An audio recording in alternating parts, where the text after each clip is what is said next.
Olha aí, você viu aí a nossa matéria falando sobre o mau hálito, mas para conversar melhor sobre esse assunto, a gente recebe aqui o doutor Regis Beleze. Muito bom dia. Bom dia.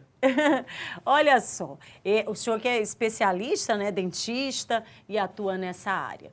Doutor Regis, a gente viu a reportagem aí, mas é um tema recorrente.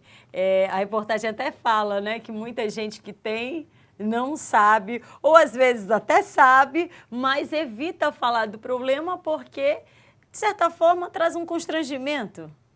Bom dia mais uma vez e obrigado por esclarecer isso daí que toda hora volta à tona esse tema. De fato, a questão do mau hálito, as pessoas não sabem que tem, ou quem sabe disfarça ou tenta disfarçar achando que está conseguindo disfarçar, né? Com balinha, café e acha que consegue resolver o problema. Mas um puxão de orelha, né, que tem que dar um puxão de orelha. Todo mundo tem medo do mau hálito, ou quem tem mau hálito sabe do problema, ou algumas pessoas que estão próximos sabem do problema, ou ele não percebe, mas muitos de vocês que têm mau hálito, mesmo que não saibam que tenham, quanto tempo faz que não fazem um check-up de saúde? Né? Então, o problema como a própria matéria bem disse, mais de 90%, ou seja, 9 em cada 10 pessoas que têm o problema porque não fizeram um check-up de saúde recorrente. Porque é muito fácil trabalhar o mau hálito. Né? Não é uma doença. Ele é um problema causado por uma outra doença. Então, ele não é doença. Né? Eu tenho uma cárie, por exemplo, eu tenho um problema na gengiva. Quem vai resolver? O dentista. Então, não é chupando um bombom ou tomando café que o mau hálito vai passar. Alguns problemas, eu tenho problema no estômago, dá mau hálito. Mito. Né? Problema no estômago não dá mau hálito. Ok. Né? Alguns problemas graves de saúde que podem estar no estômago, né? Mas nada assim recorrente, podem gerar isso. Mas é um caso muito grave, dificilmente o paciente vai estar até em casa com esse problema. Algumas mudanças hormonais, ciclo menstrual da mulher. O ciclo menstrual tem relação, doutor? O sangue ele passa para trocar o ar ali no pulmão, para ficar bem fácil de entender. Quando vai expelir o ar, quando vai jogar para fora esse ar, pode sair, é o que expele o cheiro. Então, algumas pessoas que sofrem com problema de prisão de ventre, mas isso não é um dia ou outro, são os casos crônicos. Então, poucas pessoas têm isso, né? Poucas pessoas, 1 em cada 10 tem isso. Então, a maioria, por onde começar o mau hálito? Um check-up de saúde odontológico. Ok. Então, para se iniciar aí essa investigação, digamos assim, você precisa passar então pelo especialista, que é, no caso, um dentista. Dentista. Ok, o senhor já respondeu algumas das perguntas aí que os nossos telespectadores mandaram para a gente. A Maria Tereza Alcântara, do bairro da Alemanha, perguntou se tem relação com a garganta. Pode ter, voltando para aquele 1 em cada 10 casos. Sim. Às vezes na amígdala, né, assim, no finalzinho da garganta, por falta de higiene, ou às vezes por uma infecção respiratória, algum problema de sinusite mais grave. Aí é um caso de otorrino, né? O médico da especialidade, ele vai conseguir ajudar a tratar. Mas a indicação prévia, ela começa na odontologia, o dentista observou que invadiu a área do colega médico, vai encaminhar para o médico otorrino para ele poder cuidar. Ou às vezes só com a higiene, né, em alguns casos, só com a higiene, algum bochecho, vai conseguir expelir aquele material que fica grudado no finalzinho da garganta e o cheiro vai sair. Ok, doutor, nós temos mais uma pergunta, aliás, várias. Tem o Eduardo Pavão, que é do bairro da Aurora, está perguntando, vou perguntar, viu, se tem alguma relação a coisa do mau hálito com o sexo oral? O sexo oral não com mau hálito, mas uma parte mais grave, que é o HPV, né, que é o vírus do HPV e é uma doença sexualmente transmissível. Então, é tão mais grave que o mau hálito, porque esse sim é uma doença.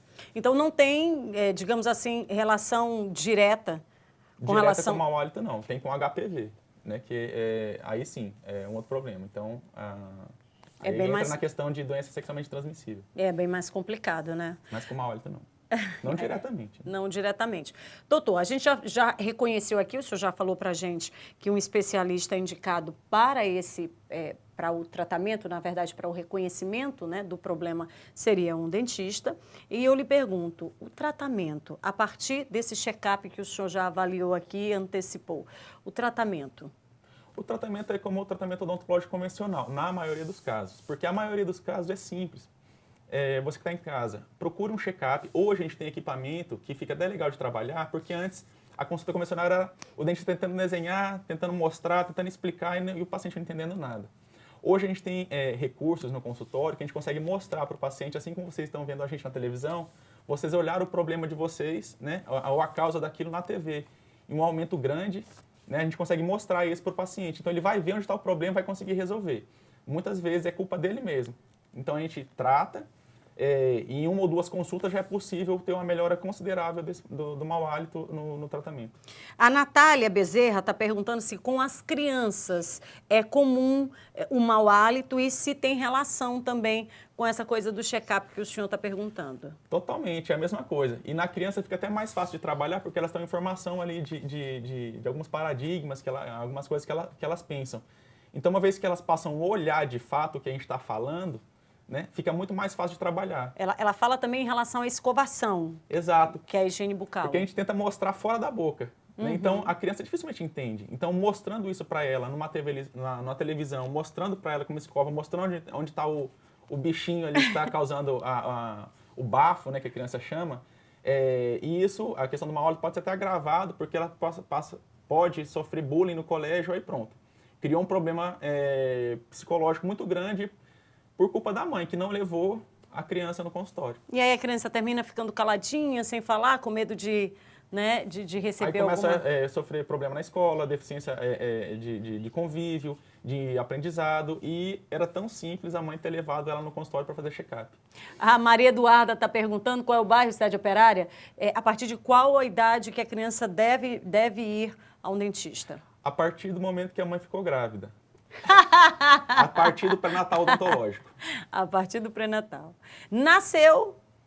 Desde que está grávida, a mãe já tem que começar a cuidar da saúde dela, porque desde a gravidez, a gente até falou disso no tema passado. Quando o programa era gravado, não é isso?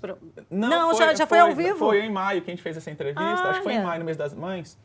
Ficou grávida. A mãe com problema que pode causar um mau hálito, que é o problema na gengiva, o tipo de bactéria que tem ali pode gerar substâncias que podem prejudicar o bebê, com baixo peso ou parto prematuro. Então já começa o problema, tá, relacionado com o mau hálito mais grave, mas desde a gestação. Nasceu, aprender a higienização mesmo sem dente. Os primeiros dentes, como higienizar os primeiros dentes. Então, desde o pré-natal começa a saúde. Olha que bacana, mas a gente ainda vai comentar sobre esse outro tema aí com relação à higiene bucal dos bebezinhos numa próxima edição, tá certo? Doutor, muito obrigada, viu, pela sua participação. Esse tema ainda a gente pode falar aqui em um programa de 4, 5 horas. É verdade, tranquilamente, né, doutor? E quem quiser saber um pouquinho mais em redes sociais, eu vou deixar livre depois para procurar. A gente tem muita informação, quem quiser mandar mensagem, WhatsApp, a gente pode ir respondendo. Eu ia comentar, se você que está em casa não conseguiu mandar ou então a gente não leu aqui a sua pergunta direcionada ao Dr. Regis Belezzi, então você faz o seguinte, coloca na tela, meu diretor, porque aí você pode mandar no 8404-2409 a sua pergunta, que a gente vai direcionar aqui para o Dr. Regis e ele responde e a gente remete aí para você. Combinado? Mais uma vez, muito obrigada. Eu que agradeço. Bom dia ao público. E olha, você acompanhou aqui o nosso Papo de Família, que volta na semana que vem.